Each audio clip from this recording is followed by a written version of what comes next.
Greetings to my global brothers and sisters all around the world. Today I have a great message that I believe is especially for the people of Africa, especially for the people of India, but it's really a message for all people around the world because we are divided by class and how much money we make and what we look like. But Jesus wants us to be one body globally. You are my brother, you are my sister, even if you're in India, even if you're in Africa, even if you're in China, even if you're in Australia, even if you're in Mexico, you are my brother or sister if we are one in Christ. Jesus has torn down that wall of separation.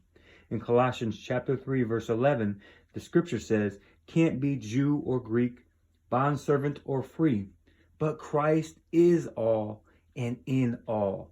You see, in Jesus, there's no slave, there's no free, there's no Jew, there's no Greek. We are one body in Jesus. Jesus is making one global body, one global church. And Jesus wants the church to let that light shine, that all people would see the true love of each believer one for another. I am believing all across Africa, all across India, that caste and tribalism will be cast down in the name of Jesus. And the church will be a light. And people will say, look at how different they are. That where war has scarred the countries and the tribes have fought each other. That in Jesus, we would be one tribe, the tribe of Judah. We become the church. That we would be one body and love each other.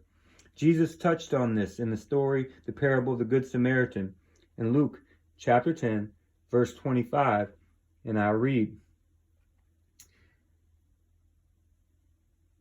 Behold, a certain lawyer stood up and testing him, saying, Teacher, what shall I do to inherit eternal life? He said to him, What is written in the law? How do you read it? He answered, You shall love the Lord your God with all your heart, with all your soul, with all your strength, with all your mind, and your neighbor as yourself. He said to him, You have answered correctly. Do this, and you will live. But he, desiring to justify himself, asked Jesus, Who is my neighbor? Jesus answered, A certain man going down from Jerusalem to Jericho, and fell among robbers, who both stripped him and beat him, and departing, leaving him half dead.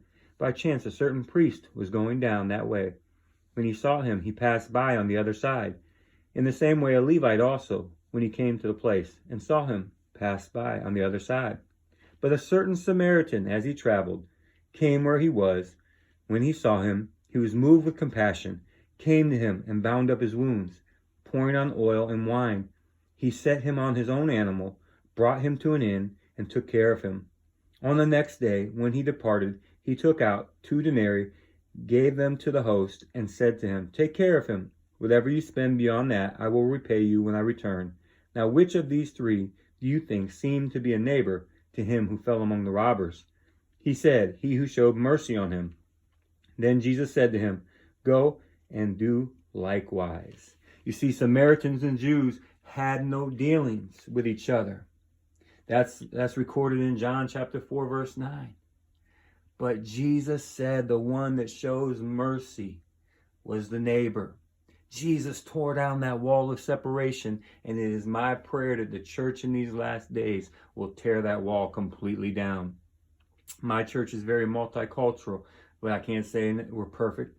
But Jesus is building one body where it doesn't matter if you're white, black, brown, if you're rich, if you're poor, if you're smart, if you're strong. Jesus wants one global, glorious body. He wants to tear down that wall of separation. May the church be that in this day.